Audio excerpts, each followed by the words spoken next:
Olá, sejam bem-vindos ao podcast da Intrinse. Eu sou Ana Gabriela Brundizio, psicóloga, e esse podcast tem a intenção de transmitir conhecimento a respeito de saúde mental. Se você tiver interesse em agendar uma consulta com a gente, eu peço para você seguir o link da descrição e agendar com alguns profissionais que a gente tem aqui muito capacitados para poder estar te atendendo. Bom, hoje o nosso tema é sobre transtornos alimentares. Eu tenho aqui comigo a doutora Mariana Lima, que é psiquiatra e trabalha com essa parte de transtornos alimentares. Doutora, é um prazer ter você aqui com a gente. Obrigada por ter aceitado o convite. Imagina, eu que agradeço. Maravilha. Bom, então assim, os transtornos alimentares, eles nada mais são do que perturbações relacionadas à alimentação, né?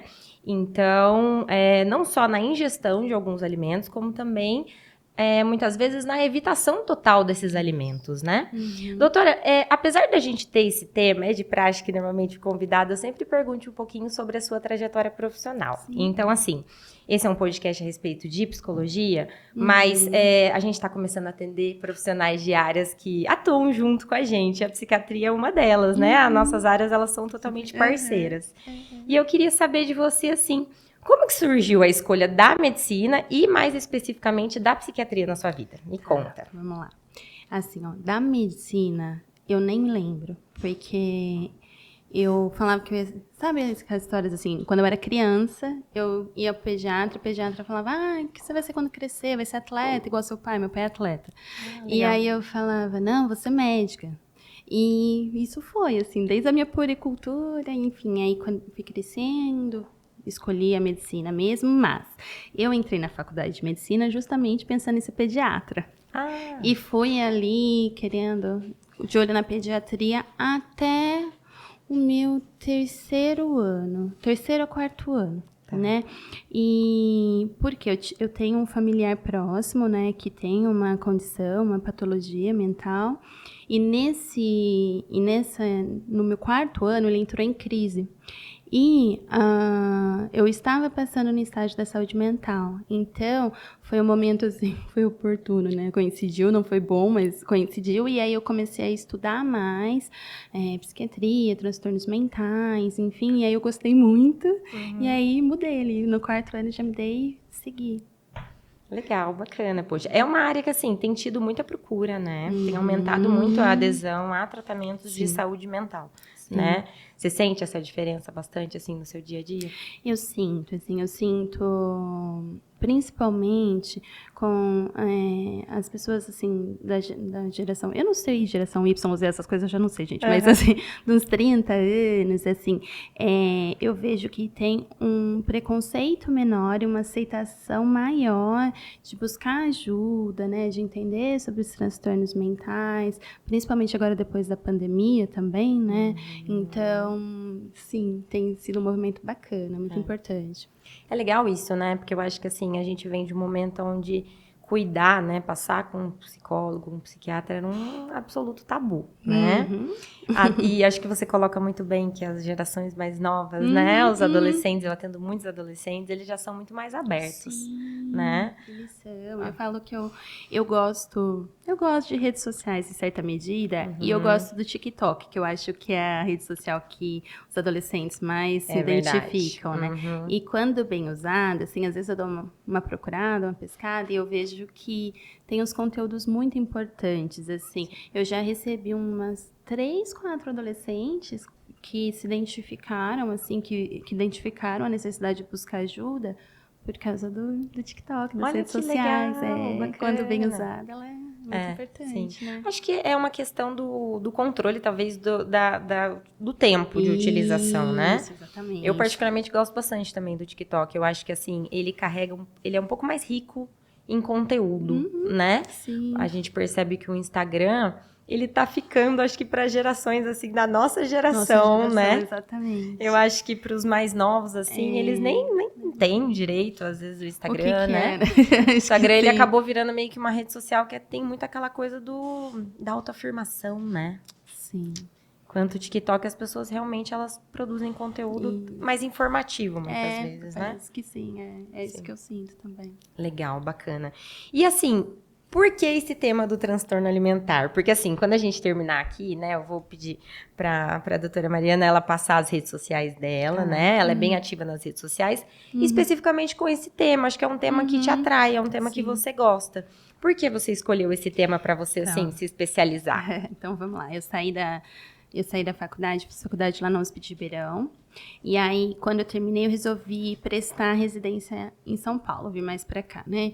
E aí, eu fiz residência no Hospital do Servidor Estadual, Público Estadual. E lá, eu tinha uma chefe, que é de São José, inclusive, a doutora Roberta, que ela já era especialista em transtornos alimentares. E transtorno alimentar era uma coisa, assim, muito pouco falada. Se a gente pensa que transtornos mentais já não eram tão falados, transtornos mentais já não eram tão falados, transtorno alimentar, então, muito menos, assim, ninguém entendia. E aí eu achei muito interessante, né? E então, desde da minha residência, já me chamava atenção. Aí, quando eu terminei a residência, vim para cá, o Ambulim, que é o Instituto, né, de Transtornos Alimentares lá do IPQ, do Instituto de Psiquiatria da USP de São Paulo, lançou a oportunidade da gente fazer o aprimoramento online. E aí, para mim, foi muito bom. Então, foi aí que eu comecei a me aprofundar no assunto. Enfim, hoje em dia eu trabalho bastante com isso. Legal. Você remete a alguma coisa, essa questão de você perceber um olhar um pouco mais escasso para essa área?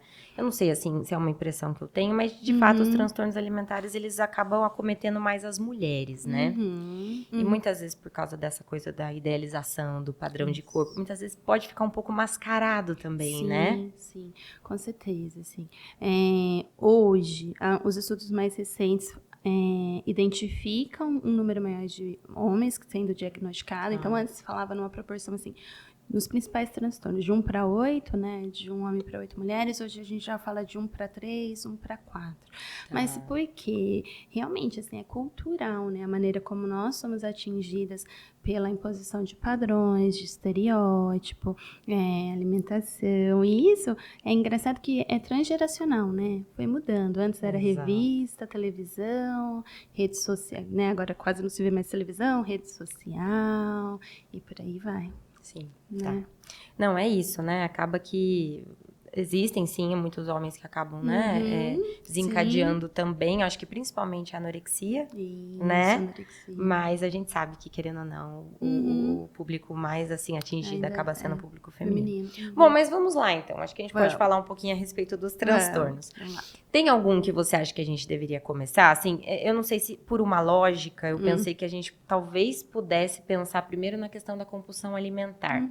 Porque ela aparece nos outros também. Exatamente. Então, acho legal talvez a gente começar por ela. Sim. Então, vamos lá, né? A compulsão alimentar é uma condição em que a pessoa ingere grandes quantidades de comida. Hoje a gente está tentando não falar mais em calorias, mas antigamente a gente falava assim 2.500, 3.000 calorias numa refeição, num intervalo curto de tempo, e essa ingesta ela é seguida de um profundo mal-estar, culpa, arrependimento, vergonha, e tem um detalhe, a compulsão alimentar, a pessoa não seleciona o tipo de alimento. Então, assim, é uma urgência em comer. Então, são pessoas que abrem a geladeira de madrugada e comem feijão gelado, arroz gelado, o que tiver ali, eles se alimentam, assim. Não é uma compulsão por pão, por chocolate, come um pote de sorvete. Não, come o que estiver ao alcance. Tá. É interessante isso, né? Porque tem pessoas que chegam ao ponto de comer comida congelada. Né? Sim. A pessoa chega ao ponto de, assim, zerar tudo que tem isso, né? Na geladeira. Eu cheguei até a ver relatos de pessoas que citaram que em momentos bem difíceis da compulsão alimentar chegou ao ponto de, por exemplo, procurar até no lixo. Isso, exatamente. É bem por aí, né? No lixo, come escondido, assim. É muito difícil. Tá. E normalmente, assim, né?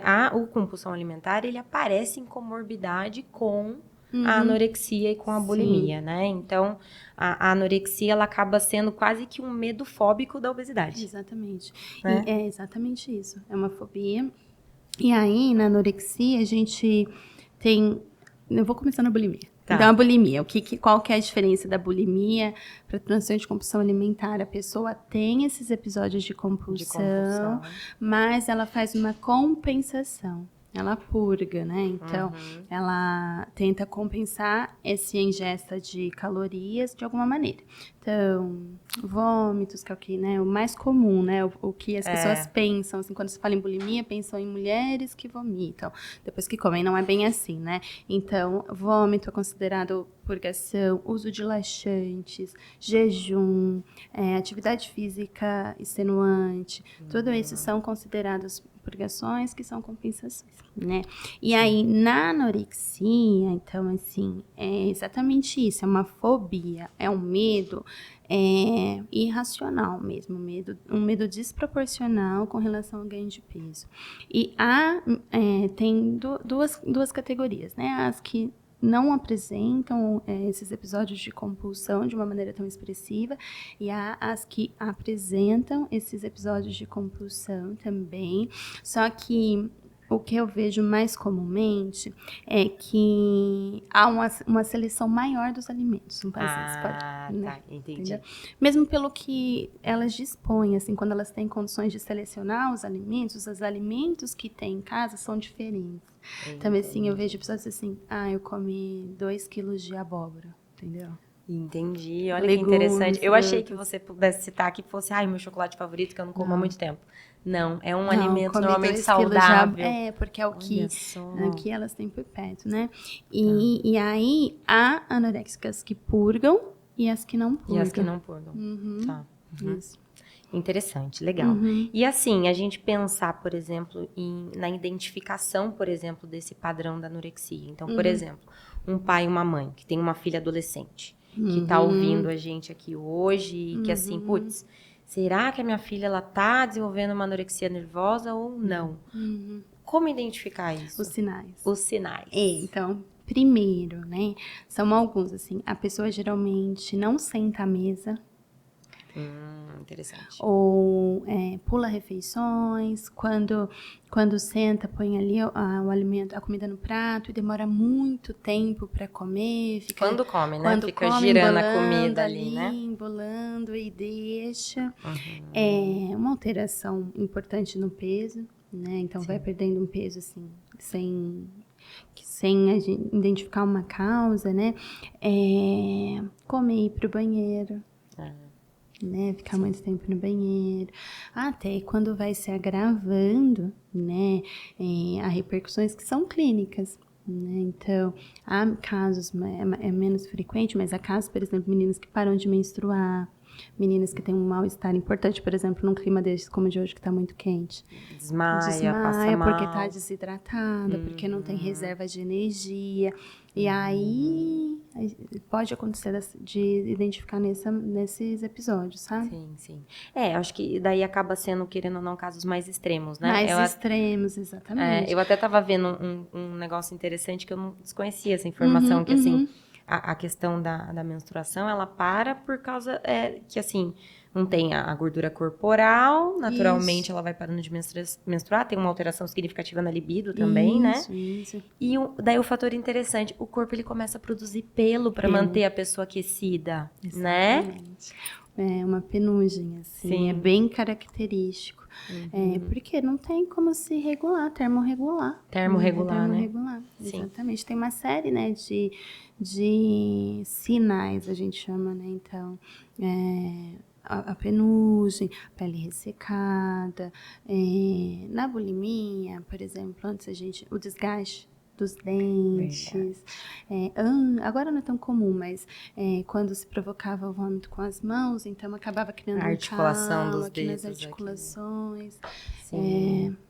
Sim, são importantes. Essa coisa do contar calorias, muitas vezes, ficar só falando sobre peso, né? Exatamente, assim, então, é um padrão de pensamento obsessivo. Obsessivo, né? É só então, isso a pessoa que importa. Vive em torno disso, né? Então, pensando no que vai comer, né? Quando a gente fala mais, por exemplo, nos transtornos de compulsão, já planejando o que vai comer, onde vai comer, escondendo alimentos para fazer isso de uma maneira, né, que tenha mais privacidade.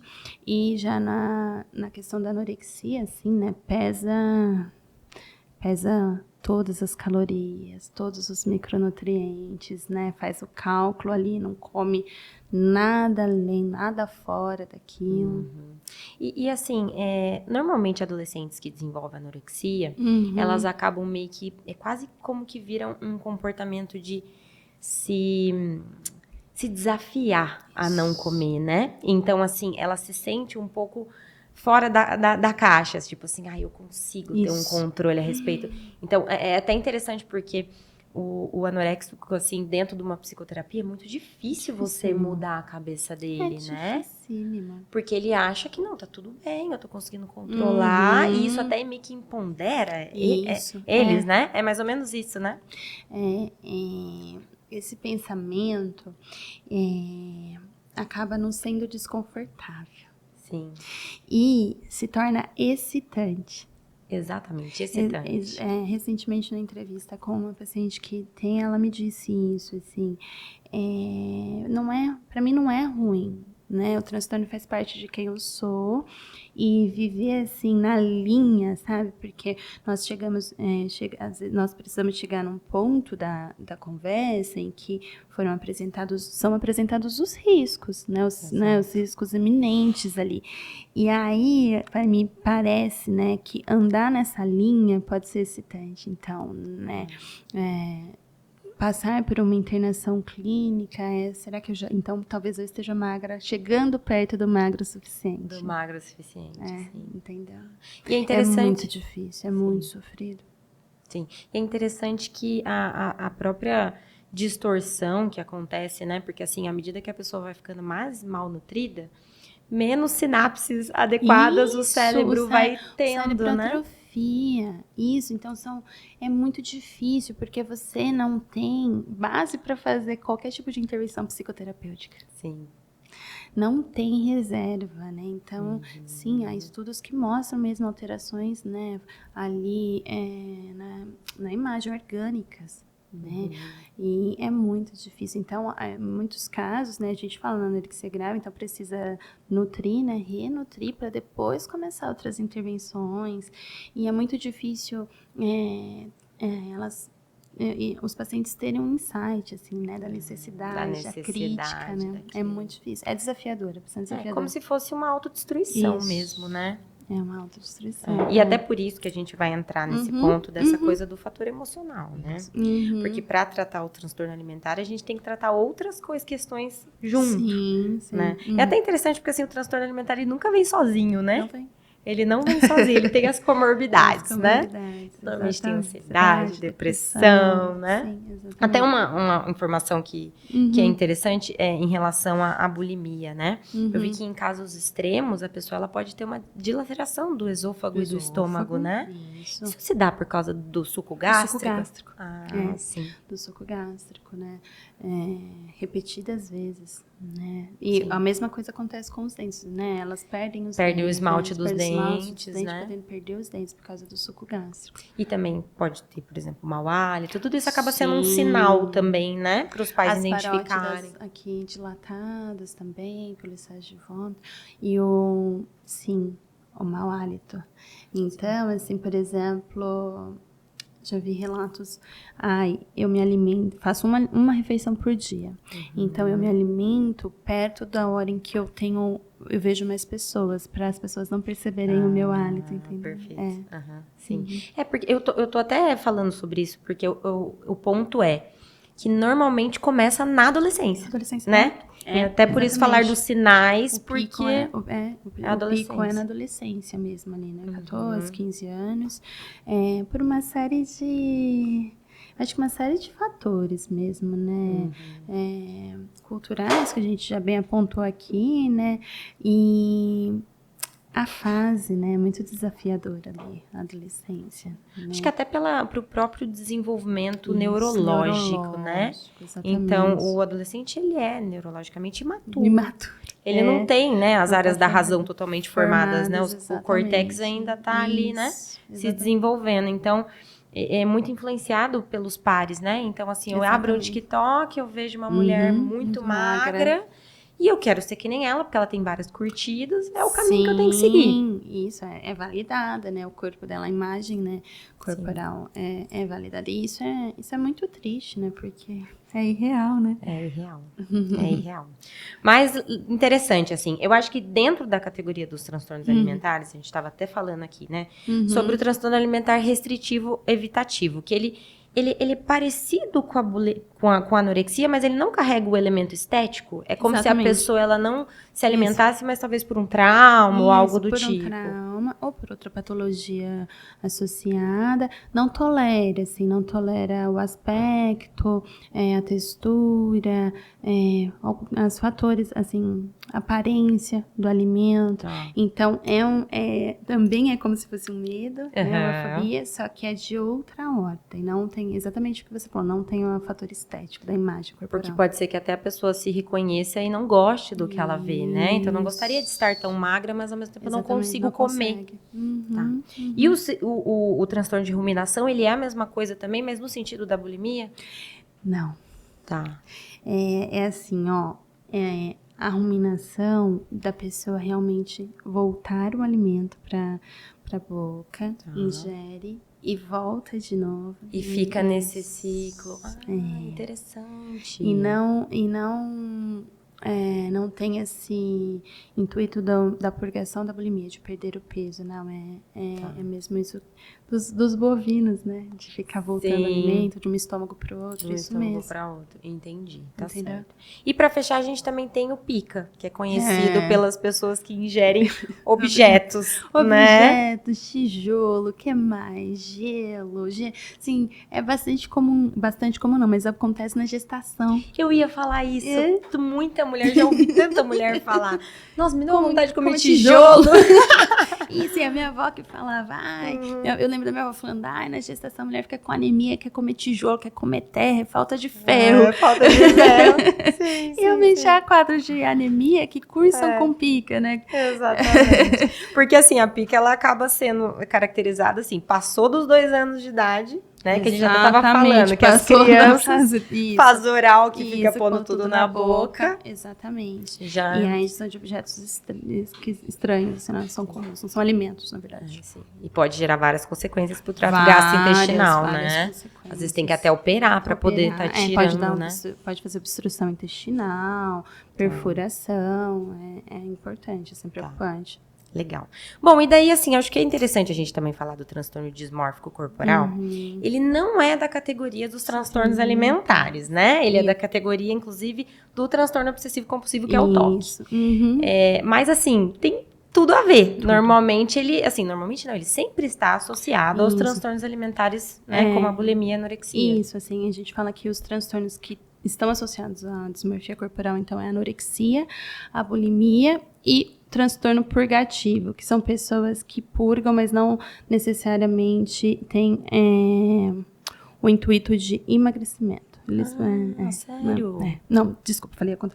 Eles purgam, mas não necessariamente têm a compulsão alimentar. Perfeito. Então, eu como um tanto de comida, mas eu sinto a culpa e eu purgo. Mas sem ter...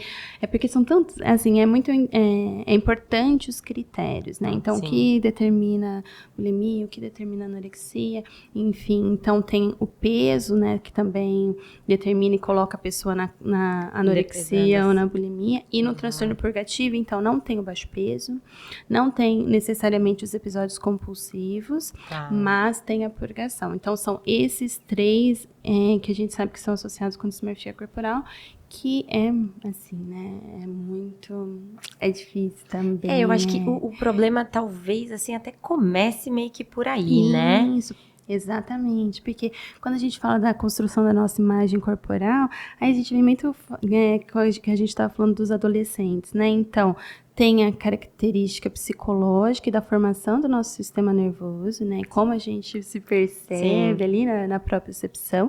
E tem as características e influências sociais, né? Então, por isso que a gente fala dos fat talks ou body shaming, né? O que as pessoas vão falando a respeito da sua aparência influenciam na formação da imagem que você tem de si. Então, é muito por isso que a gente fala, nunca comente o peso de ninguém, mas criança, adolescente, porque isso forma a imagem corporal e pode reforçar a dismorfia, a alteração da imagem corporal. E que, assim, eu acho que é um fenômeno que eu acho, assim, interessantíssimo, porque não adianta falar, não adianta fotografar, não adianta, a pessoa realmente se enxerga de uma maneira distorcida. Né? É engraçado isso, porque assim, é muito comum que pacientes minhas falem pra mim, né? Eu tava vendo umas fotos antigas minhas. E eu tava tão bem nessa época, eu tava tão magrinha e tal. Daí eu já solto aquela máxima. Mas você se recorda de estar satisfeita nessa época? Não tava. Eu falo, interessante. Exatamente, é uma insatisfação. Ela é permanente, parece que nunca chega, né? Exatamente. E isso é muito da influência cultural também, né? Eu não consigo não associar a isso, assim. E são fenômenos que acontecem. Eu vi esses dias mesmo uma publicação falando disso, né? Que nós passamos aí há uns 8, 6 anos atrás, né? Falavam da positividade corporal, aceitar um pouco mais as pessoas que não são esteticamente muito magras na passarela, mas que isso acabou. Voltar, hoje, assim, atualmente voltou para a magreza extrema e que é inalcançável para a maior parte das mulheres, né? Sim. Porque é vista como um padrão que atinge uma porcentagem muito pequena da sociedade, né? Sim, muito pequena. Tem né, fatores genéticos, sociais, a vida que você leva, o que você consegue comer, o que você consegue fazer, né? Enfim, é muito... E assim, o transtorno dismórfico corporal, né? Ele é marcado por uma alteração na maneira como você se enxerga em coisas que elas são muito sutis ou inexistentes, né? Então, por exemplo, até um questionamento, né? Pessoas que às vezes têm uma alteração muito grande, tipo assim, por exemplo, uma pessoa que ela realmente talvez tenha um nariz que talvez ele realmente é um pouco mais avantajado, isso não necessariamente entra num transtorno dismórfico corporal. Ou entra? Ele entra. Entra também, né? Tá. Nariz. Perfeito. Cicatriz, assim, a caso assim, que a pessoa percebe ali, né, porque é uma percepção, né, Então ela percebe, por exemplo, uma cicatriz de uma maneira gritante. E que quem está por perto não enxerga. Entendi. E causa sofrimento. O questão, acho que é causar sofrimento. Isso, exatamente, né? Causa sofrimento. E também tem, por exemplo... vigorexia, né? Que é a dismorfia muscular. Dismorfia muscular. Que são, né? Os bodybuilders. É muito comum, né? Você vê que assim, não estão satisfeitos. Sempre crescendo, que o treino é insuficiente, que aquelas dietas assim super controladas não estão sendo adequadas para o objetivo e também não alcançam. Sempre se vê mais fraco ou menor do que realmente gostaria de ser. Sim. Né? E é interessante isso, porque assim, a princípio eu pensava, né? Claro que muitas vezes não é legal porque a pessoa, ela também talvez não tenha essa satisfação. Ela sempre acha que ela precisa mais. Mas na semana passada a gente teve aqui com a gente uma nutricionista, a gente estava falando justamente sobre idealização de corpo. Então o tema de hoje, inclusive, é complementar ao tema da semana passada. E ela estava falando um negócio interessante, que ela falou que assim, a gente tem que pensar na nossa saúde, não só hoje, mas a longo prazo. Essas pessoas que elas, às vezes, ficam muito grandes, né? Então, até que momento que elas vão conseguir sustentar isso? Porque o padrão alimentar é muito alto. Eu tava pensando nisso. Eu vi no TikTok esses dias alguém falando disso. Mas adolescentes, eu esqueci o nome agora, mas é uma dieta em que se gere muita comida. Muita comida, né? Exatamente. Muita comida pra ficar pra alimentar aqueles músculos. Porque músculo se alimenta de energia, né? E aí tem uma rotina, né, de treino de academia muito muito pesado, intenso. E aí eu fiquei pensando, meu Deus, mas e depois? E depois, como é que vão sustentar Como que não isso? tem sustentável? E né, a gente sabe das alterações fisiológicas, hormonais, a gente perde massa muscular, a gente não ganha mais depois de uma certa idade, as mulheres quando vão entrando ali na fase do climatério. Então, são repercussões que a longo prazo são terríveis, né? Sim. E assim, em alguma medida, acho que todo mundo, será que tem um pouquinho desse transtorno dismórfico corporal, né? Porque eu tava até vendo que, assim, essa coisa de, por exemplo, por uma insegurança de, sei lá, uma espinha, sei lá, um fio de cabelo branco, a pessoa se olha muitas vezes no espelho. Isso, pra então, verificar. Por exemplo, eu tô numa situação social aqui, todo momento eu levanto, vou no banheiro, olho no espelho, levanto, vou no banheiro. Essa coisa que às vezes nós mulheres fazendo troca de roupa 20 vezes. Insatisfação. Né? E foca, né? O nosso foco é nessa parte, assim, né? Geralmente naquilo que incomoda, né? Que incomoda. Que incomoda, Ou já a dismorfia, quando está associado mais aos transtornos alimentares, é no corpo como um todo, né? Então, os pacientes falando do braço, esconde o braço, usa roupas um pouco mais largas, vai tentando disfarçar ali, né? Vai tentando disfarçar. E muitas vezes se coloca em situações, por exemplo, hoje, um dia muito quente. Isso. Né? A pessoa se esconde. Moletom, né? Chega, a dismorfia, ela faz até a ponto da pessoa, por exemplo, não sair de casa, né? Por causa disso. Não frequentar eventos sociais. Algo que possa colocar ali numa situação de desconforto ou disposição com relação a essa insegurança, né? E gera também um pouco dessa coisa da... Tá todo mundo olhando pra mim. Isso. Tá todo mundo reparando. Todo mundo reparando. Eu tô feia, eu tô gorda, essa espinha, tá todo mundo rindo. E ninguém tá, tipo assim, ninguém nem tá percebendo. Mas não adianta. E aí, nesse ponto, quando a gente pensa nisso, aí, pra mim, faz todo sentido tá na classe dos transtornos obsessivos compulsivos. Sim. Porque é o mesmo padrão de... Por causa da questão, né? Da ruminação, né? Obsessão, que vai ali, não sai. E porque, às vezes, porque é muito difícil você dissuadir a pessoa do pensamento. E é interessante até você ter falado isso, porque assim, quando se fala de toque, quem não é da área, né, as pessoas, elas já imaginam o quê? O comportamento repetitivo. Sim, né? lavar a mão toda hora. E eu falo, gente, o comportamento repetitivo, ele é mais fácil de tratar do que, porque, né, é o transtorno obsessivo compulsivo. Então, a compulsão é a repetição.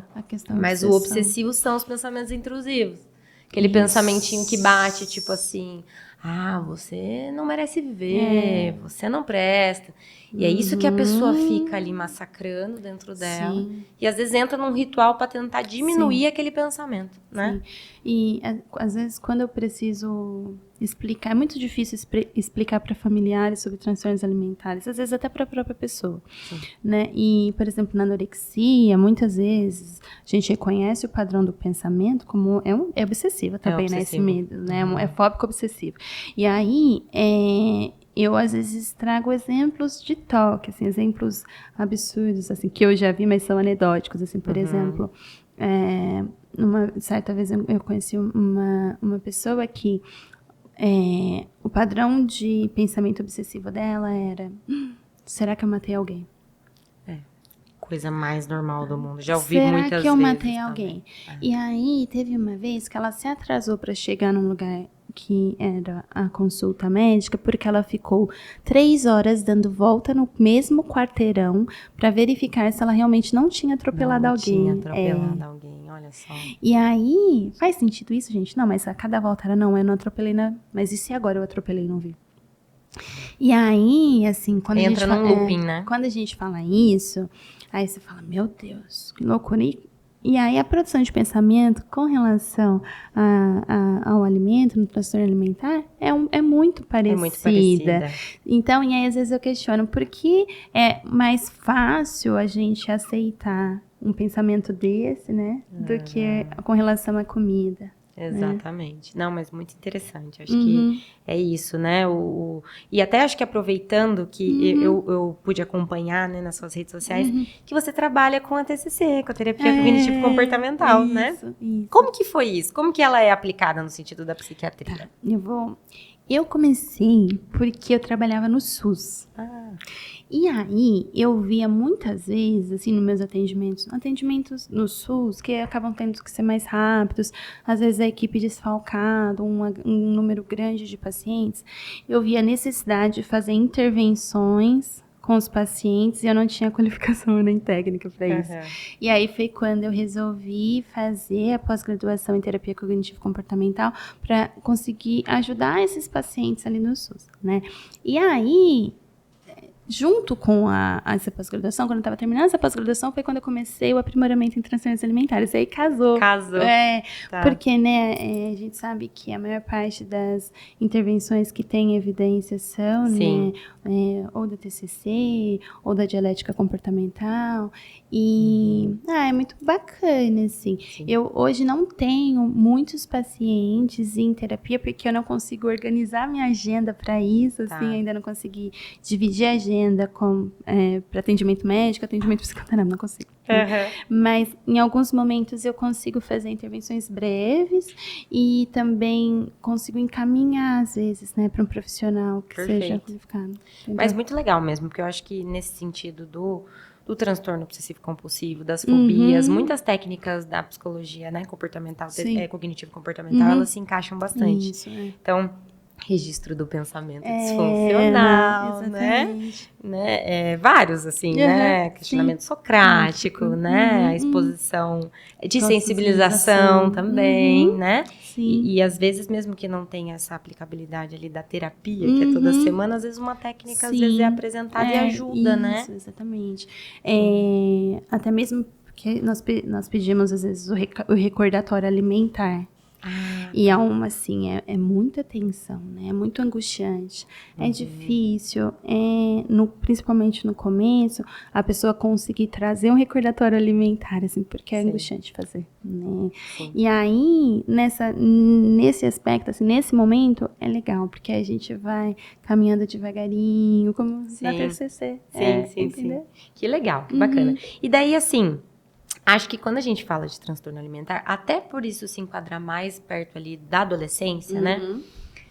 Tem como ter uma relação com a família que o negócio é muito intrínseco, né? É difícil. Então, assim, até é muito orientado, né? Não só o tratamento psiquiátrico, como o tratamento psicológico. E é dito que a psicoterapia, ela pode ser individual, mas muitas vezes é aconselhada a psicoterapia familiar. Né? Porque normalmente esse padrão, ele vem da família. Como que é isso? É isso mesmo, assim. Não é raro. Quando você investiga, então você identifica ali um padrão alimentar transtornado na pessoa e aí você vai perguntando, questionar, então como que é na família, enfim, de onde que vem, já teve, assim, algum tipo de fala, apontando, né, o corpo, não sei o quê. Sempre a gente vai chegar ali. Né? É comum, né? No caso das meninas, né? É mais comum na nossa prática. A mãe, então a mãe também tem uma relação muito ruim com a família, com a comida, com o corpo. Até mesmo a avó, e aí vai passando, né? Geração. É interessante isso, né? Porque, assim, pelo menos as vezes que eu tive a oportunidade de receber alguns casos, tem esse padrão muitas vezes vindo da mãe, né? Histórias que a gente escuta, tipo assim, você tá gorda. Isso, muito. Né? Muito. Tipo, não vai comer, não sei o quê. Chega até, assim, ao ponto de mães que chegam a dar tapa na barriga, né? Apontar. Você Então, não vai ridicularizar se mesmo. com alguém, não vai arranjar um namoradinho, uma namoradinha. São falas assim. E são falas que, poxa vida, né? Ficam ali, né? Ficam marcadas, e a pessoa, e o adolescente, a criança, vai se desenvolvendo com isso, baseado nisso ali, né, também. E aí é difícil, aí a parte difícil. Eu falo assim, no transtorno alimentar, a gente sempre trabalha em grupo, né? Não é recomendado tratar sozinha. Aí eu falo a parte difícil que é com o psicólogo e com a nutricionista. Porque tem que chamar a família. Tem que chamar a família para organizar a dieta, organizar o padrão alimentar da família inteira, organizar a família, trazer a família a comer na mesa, trazer todo mundo para comer junto. E na terapia também, né? Aí vai identificando as relações, esses padrões. Esses padrões. Porque, assim, eu falo, a gente às vezes subestima como a gente quase que eu brinco, eu falo, a gente é quase que cópia dos nossos genitores, né? Então, assim, a gente vai falar de 50% de genética, que vem deles, e um ambiente no qual a gente é condicionado, inserido, que vem deles também. Eu falo que a frente de oposição é a escola. Exatamente. Eu falo, bendita escola, é isso né? mesmo. A escola é onde você vai conhecer novas ideias, dissolve a sua diferença ali, né? É, bem isso mesmo. E é interessante porque, assim, às vezes tem tanta coisa que a gente vê nossos pais fazendo e a gente fala, eu não vou fazer isso. E aí a gente vê se tá fazendo. Mas quando vê você tá fazendo, porque aquilo soa familiar pra você. Então, a maneira como a comida é apresentada pra você vai perpetuar de todas as formas, assim, não só os alimentos, né? A sua relação com a sua saúde, com o seu corpo, né? É muito difícil você mudar esse padrão. E tem uma coisa também, né? Que a comida, ela é agregadora, né? Há muita comunhão na mesa, né? Sim. Em algumas culturas mais do que as outras, né? Num país como o nosso, né? Então, uma grande comunidade italiana, a gente sabe que italiano gosta de comer, de sentar à mesa para comemorar, para discutir, para tudo, né? Sim. Então, até certo ponto é saudável, mas há situações em que passa do ponto, né? E aí... Sim. É nisso que vai se formando aí os transtornos. Não, interessante. Até porque, assim, um ponto legal também, que normalmente a gente identifica, né? Até estava falando sobre isso na semana passada com a nutricionista que veio aqui. Que, assim, a nossa primeira fonte de afeto é a nossa mãe. E a nossa primeira fonte de nutrição é a nossa mãe. Então, existe uma crença enraizada em todos os seres humanos que a comida, ela é uma fonte de afeto, né? E muitas vezes, quando a pessoa ela tem uma relação disfuncional em relação à comida, isso pode ser uma conotação, não só de uma relação que às vezes precisa ser, né, curada com a mãe, mas também de uma relação, talvez, de uma carência, de uma insegurança, né? Então, muita coisa fica atrelada à comida. Inclusive, achei muito interessante, eu já tinha assistido esse filme, mas por causa da gente fazer aqui o podcast, eu assisti de novo. Claro. Você já viu um que chama O Mínimo para Viver? Sim. Que tá no Netflix? Esse filme ele é muito bom porque ele fala sobre transtorno alimentar. E o final do filme, né? Dando um spoiler, porque também é filme que já faz um tempo já que tá aí na Netflix. Eu acho o final muito simbólico porque, assim, tem um momento que a mãe tá conversando com a menina e ela chora e fala, filha, assim, eu desisto, eu vou deixar você seguir esse caminho, se você não quiser comer, eu não vou mais ficar te forçando. E daí ela vira pra mãe e fala, mãe, não, ela começa a chorar e fala, não, me alimenta. E daí tinha uma mamadeira do lado, tipo assim, eu achei tão simbólico aquilo no filme, porque ela já é uma adulta, né? E daí naquele momento a mãe alimenta ela, e assim, no desenrolar do filme, a mãe dela tem transtorno bipolar. A mãe dela, tipo, você vê uma ausência totalmente paterna. O pai dela simplesmente não aparece no filme porque ele nunca tem tempo, né? E ela chegou a presenciar várias crises da mãe e várias coisas. Então, no filme, o filme trazia isso. Ela tinha problemas familiares. Ela tinha uma ausência de afeto. Então, ela desenvolveu uma relação disfuncional com a comida em decorrência disso, né? Exatamente. Então, a gente fazer essa investigação é muito interessante, né? Sim. É bem isso mesmo, né? Quando a gente fala a dificuldade de lidar com as emoções, com os desconfortos e a compensação com os alimentos. É comum. É assim, né? A gente fala comer afetivo, comer emocional. O afetivo é aquela comida assim, a comida da mãe, comida de vó, que traz um conforto, né? O comfort food mesmo. E em certa medida, todos nós fazemos isso. Todos nós, né? Mas quando a gente começa essa inabilidade mesmo de lidar com as emoções ruins, e a gente desconta, né, na comida, é perigoso, né? Até um outro fator também, acho que falando sobre maternidade, né? Eu tava lendo que, assim, tem muitas mulheres que elas têm dificuldade de demonstrar o afeto para os filhos e faz isso através da alimentação. Inclusive, a obesidade infantil, ela traz muito esse indício, né? Da mãe, que muitas vezes ela tá com alguma questão ali, que ela, às vezes culpa, não já chegou o suficiente, não consegue direcionar carinho para aquela criança, compensa com comida. Inclusive, a compulsão alimentar, ela é marcada por pessoas que têm mais excesso de peso, né? Isso. Então, sei se, assim, claro que não tem uma receita de bolo, né? Não é todo caso igual, mas assim, tá relacionado de alguma maneira, né? Os que estão mais relacionados com a obesidade o transtorno de compulsão alimentar e o comer noturno. Que é uma necessidade, assim, é muito difícil, é irresistível a fome, a necessidade de comer. Ou, assim, não é a janta e lá para as 11 da noite vem uma fome, assim, que precisa ser suprida, ou dorme e acorda para comer. Sim, acorda de madrugada, acorda de madrugada. E, assim, qual que é a diferença, né? Porque há outros transtornos, parassonias, em que as pessoas comem e não se lembram. Não, é intencional. A pessoa acorda para comer e dorme. E aí, esses dois transtornos são os mais associados à obesidade. Ah, interessante. Tá. E assim, nessa coisa também da obesidade, acaba que também é bem difícil da gente conseguir tratar. Porque a obesidade, ela vai gerando várias alterações hormonais, né? E inclusive no próprio órgão, assim, porque querendo ou não, tem uma dilatação do estômago e tal. Então, assim, fazer a pessoa comer é difícil, mas também fazer ela parar de comer depois de um padrão, né? Alimentar. Exatamente, reeducar esse padrão, né? É difícil. Inclusive, e assim, parar o reeducar de uma maneira saudável, que não seja restritivo, porque o restritivo é insustentável, né?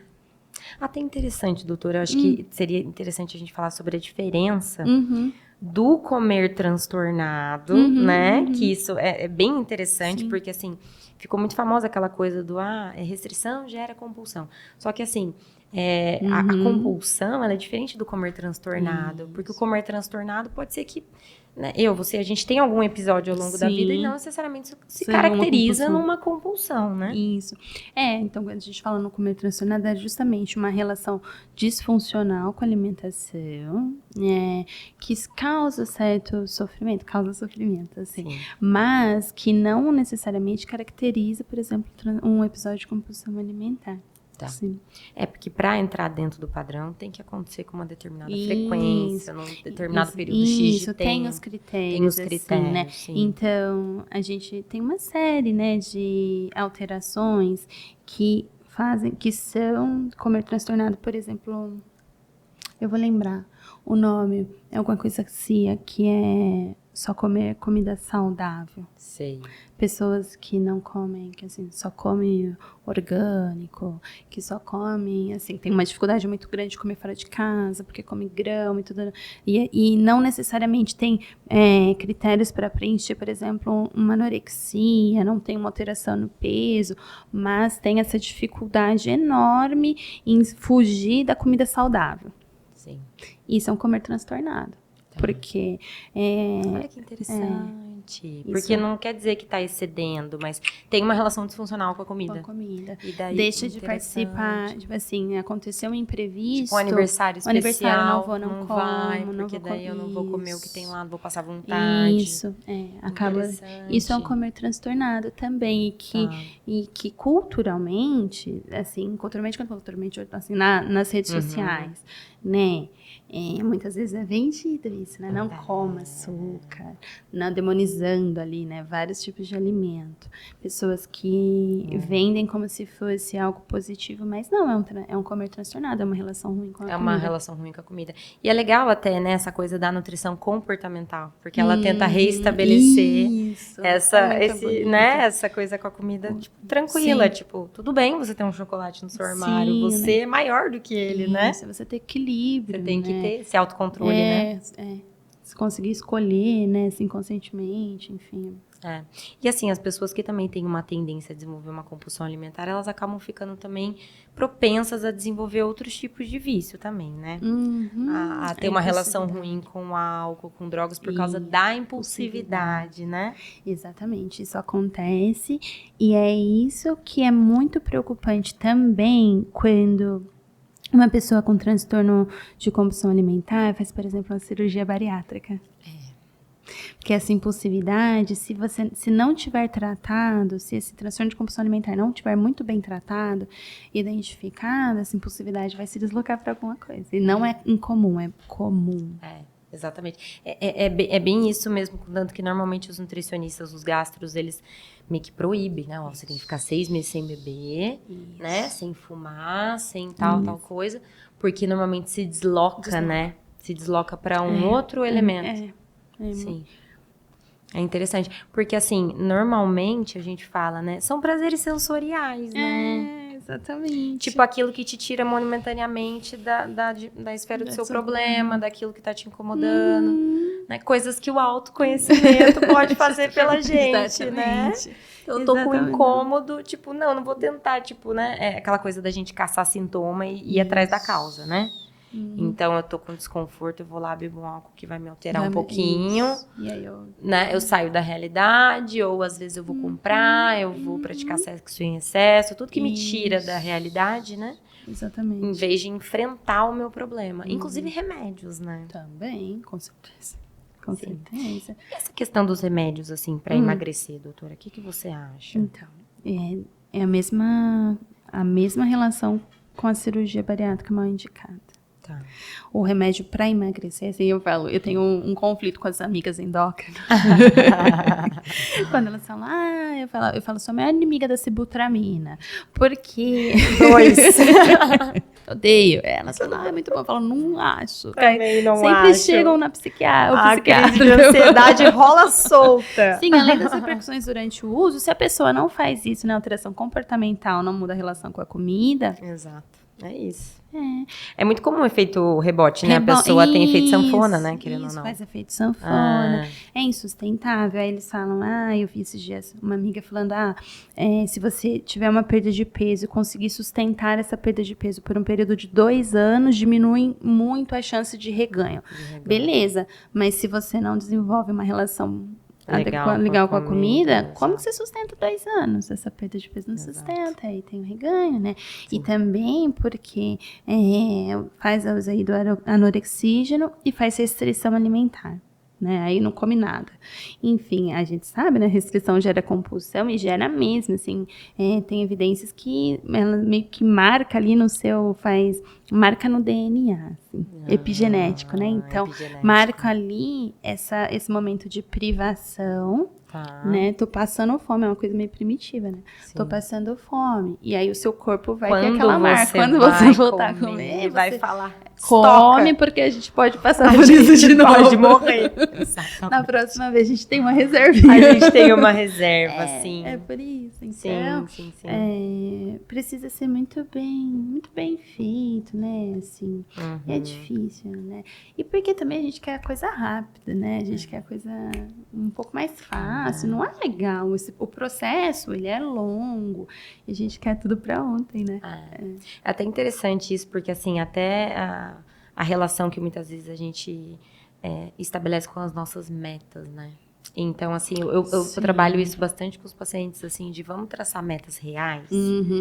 Porque, às vezes, a pessoa, quando a nossa saúde... O que acontece com a maior parte da sociedade? As pessoas, elas não estão preocupadas com a saúde do corpo, elas estão preocupadas com a estética do corpo. E daí, né, então, eu vou emagrecer pro verão, tal.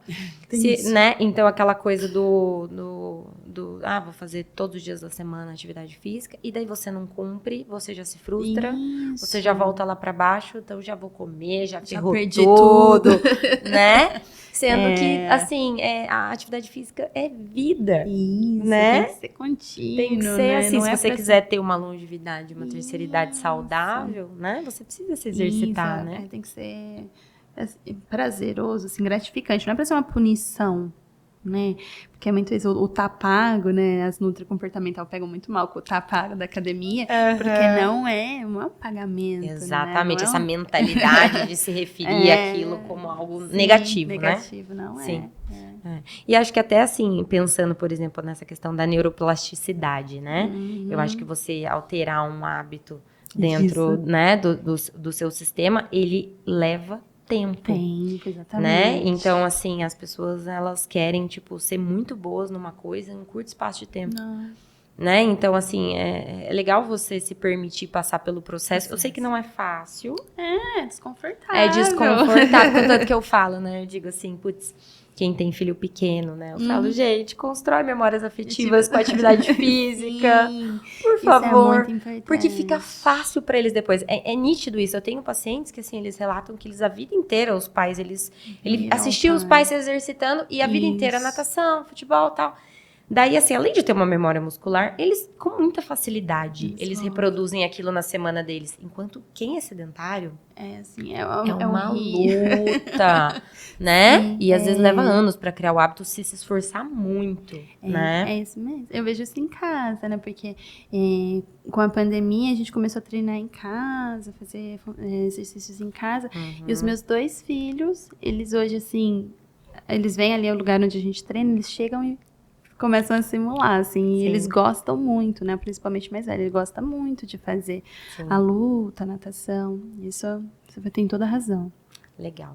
E assim, em relação ao tratamento, doutora, não tem como, em casos extremos de anorexia, de bulimia, de compulsão alimentar, precisa ter uma estratégia realmente medicamentosa, assim, sim. Ou em algumas situações você tenta, né, seguir por um outro caminho. É difícil. Na verdade, o tratamento a gente sempre faz multidisciplinar. Só o psiquiatra não leva, né? O psicólogo sozinho, sem o nutricionista, é muito difícil também, né? Então, a gente fala assim, no mundo das ideias, que a gente sabe que é difícil, mas pelo menos uma equipe... Pelo menos esses 3, psicólogo, nutricionista, psiquiatra. E onde o psiquiatra entra? Por que a medicação, ela ajuda, né? Ela ajuda no padrão do pensamento, do conteúdo. Então, assim, esses pensamentos intrusivos, eles vão diminuindo em frequência, eles vão ficando mais soltos, a pessoa não fica tão, assim, crente daquilo.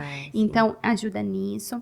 Pode ajudar também no desconforto ali na hora da medicação, por exemplo, pacientes com anorexia, é pavoroso a hora que vai chegando a hora de comer. Tem muito medo, muita ansiedade. E aí, quando a gente vai trabalhando nisso, na necessidade de fazer mais refeições, às vezes a gente precisa de intervenção medicamentosa para diminuir essa ansiedade, essa angústia. Né? Então, assim, a medicação, ela pode dar um conforto, como na minha opinião, em todos os transtornos. A medicação dá ali uma ajuda para a pessoa seguir nas mudanças, né? Para seguir com a mudança que vem os outros, né? E acho que, assim, é super importante o acolhimento por parte de nós profissionais da saúde, né? Nossa, muito. E é muito desconhecido. Porque as pessoas, elas, assim, elas não só... essas pessoas que passam por isso, elas são muito julgadas, né? Muito. E eu acho que elas também se culpam muito, sabe? Então, assim, esse autoacolhimento e esse acolhimento, você ensinar de novo a pessoa a se amar, porque, querendo ou não, é uma autossabotagem, né? Você tá se autodestruindo, né? Você não tem uma relação boa com você mesmo, com o seu corpo. Então, reconstruir isso, né? Eu acho que o acolhimento em casos assim é muito importante. Assim, falas como, é só comer. Come aí, é só parar de comer. Nossa, casos extremos, cadialina, põe um cadeado na boca e para de comer, que você não tem mais compulsão. Sabe, são falas que vêm mesmo de profissionais de saúde. E aí, se vem de profissional de saúde, imagina em casa, né, com a família que tá ali na correria do dia a dia.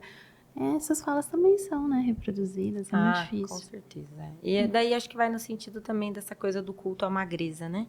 Muito. Das redes sociais, tudo, que foi o que a gente falou, acho que... Isso, assim, quando tem o professor, o Taki Cordaz, que é, né, a referência nacional alimentar, ele tem um livro que fala disso. Se a gente for ver, essa questão da magreza começa, assim, lá atrás. Lógico que teve padrões e culturas, mas é lá atrás. E é tão interessante como isso vai se repetindo e chega na gente agora de outra maneira, né? É interessante que muda muito também ao longo da história, né? Muda, então, a gente sabe que, por exemplo, no século XVII, XVIII, XIX, era mais comum que a mulher mais saliente, isso era sinônimo de saúde, né? Na virada pro século XIX, a gente já começa a ver esses padrões, eles caindo. Depois, nas pin-ups, na Marilyn Monroe, ele sobe de novo, depois desce de novo. Eu vi que, recentemente, em 2017, com as Kardashians, Kardashian subiu de novo pra mulher mais violão. E daí Isso. teve o movimento Body Positive e tal. E agora parece que já piorou tudo de novo. Parece que piorou tudo de novo. Né? Parece que sim. Parece que teve um desfile aí da Victoria's Secret que já se viu que Sim. é Complicado isso, né? Porque é o que a gente fala, é uma questão muito cultural. É muito cultural. E também uma coisa, né? Hoje há muita influência da cultura coreana, oriental. Verdade. E olha o que padrão interessante. delas é totalmente diferente do nosso, né? Sim. E são meninas que são mais, né, menorzinhas, mais magras, eles têm uma relação, né, diferente com a alimentação. Total. É outro tipo de alimentação. E aí a gente vê nossas meninas tentando reproduzir isso. Nossa, faz muito sentido. Porque assim, vai perdendo, querendo ou não, essa autenticidade também, né? Total. Todo mundo, tipo, igual. Né? A mídia coloca, usa isso assim, porque isso é bom. Você às vezes nem sabe se você gosta realmente daquilo, mas você quer ter, né? Você quer pertencer. Você quer pertencer a um grupo, né? Então, às vezes, também tem a questão do bullying, né? Que é muito comum. Muito comum, muito comum. É muito, assim, é raro você, quando você encontra alguém que tenha transtorno alimentar, não referir que teve algum tipo de body shaming, né? Ou bullying escolar, ou em casa, parte de pai, mãe. Mas é muito, assim... E, doutora, o que você acha? Você acha que, assim, mediante um tratamento multidisciplinar bem realizado, você acha que, assim, tem cura? 100%? Recuperação. Recuperação, né? É recuperação. E é um processo que ele não é linear. Tem vários lapsos, muitos lapsos, né? É meio como tratar dependência química, sabe? Transtornos de impulso, de controle de impulsos. Então, a recuperação existe, a gente torce pela alta, né? Sim. Mas é sempre assim, eu falo, agora é sempre alerta. E não só no transtorno alimentar, né? Sempre alerta para você não voltar para os antigos padrões, né? Não voltar para o lugar de onde você saiu. Normalmente a gente fala que assim, né? Acho que todo mundo tem um fantasminha que normalmente nos acompanha ao longo da vida, né? Isso. Na psicologia junguiana até a gente fala muito sobre essa coisa da sombra e tal. Então, assim, o autoconhecimento vai propiciar que a gente tenha esse reconhecimento. E eu sempre brinco com os meus pacientes. Eu falo, ó, quando entrar nesse tema, desconfia de você mesmo. Sabe? Sim. Então, assim, uma pessoa que é insegura, tá? Então, quais são as situações potenciais de gatilho para sua insegurança? Então, é aquela coisa, se relacione com pessoas que desativam os seus gatilhos e não que ativam, né? Nossa, eu sempre falo isso. E então, assim, eu acho que talvez seja uma questão sua que você vai ter que lidar até o final da sua vida. Sim, com uma atenção. Sim. Mas sim, essa possibilidade de recuperação. De recuperação, né? É aquela coisa, até pela própria nossa amígdala, assim, a gente às vezes consegue quase zerar.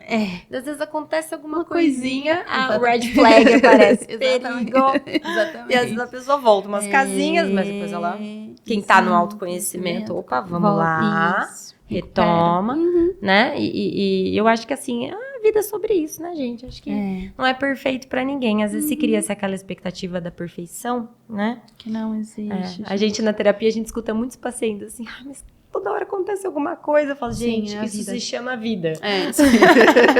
Sinto muito. É a luta atrás de batalha mesmo, né? Exatamente. É mais sobre construção do que sobre felicidade. Exatamente. Né? Mas maravilha. Doutora, tem mais alguma consideração que você gostaria de fazer referente ao tema?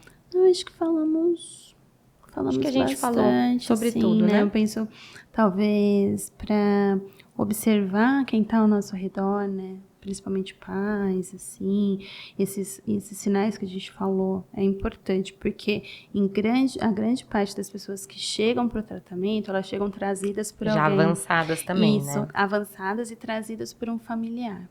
Ou quando tem uma complicação dessa, ou quando a pessoa, né, reconhece. Então, isso que a gente falou, ficar bolando a comida, não participar das refeições, efeito sanfona, alteração muito significativa de peso, comer ir pro banheiro, comer escondido, tudo isso, assim, são sinais que é importante a gente observar para ajudar quem está perto da gente. Maravilha, é isso. Bom, muito obrigada pela sua participação, foi ótimo o nosso papo. Queria que você divulgasse seu canal de comunicação, né? Como eu disse, você atende falando sobre transtornos alimentares, é um tema que você gosta, então se as pessoas quiserem te achar nas redes sociais, como que elas fazem? Pelo Instagram, @MarianaLimaPsiquiatra. Eu acho que o principal caminho é pelo Instagram. Que aí lá tem o meu site, tem o WhatsApp, e aí... Maravilha, gente, é isso. Bom, então, mais uma vez, muito Eu que obrigada. agradeço Foi a maravilhoso. oportunidade. Muito bom. E que possa, quem sabe, voltar mais vezes, né? Pra gente poder vou falar de outras coisas também. Sim, combinado. Gente, muito obrigada. Aproveito também para divulgar o meu canal de comunicação, meu Instagram de psicologia, então amplamente.psicologia. Também estou no TikTok. E é isso, gente. Muito obrigada e até a próxima.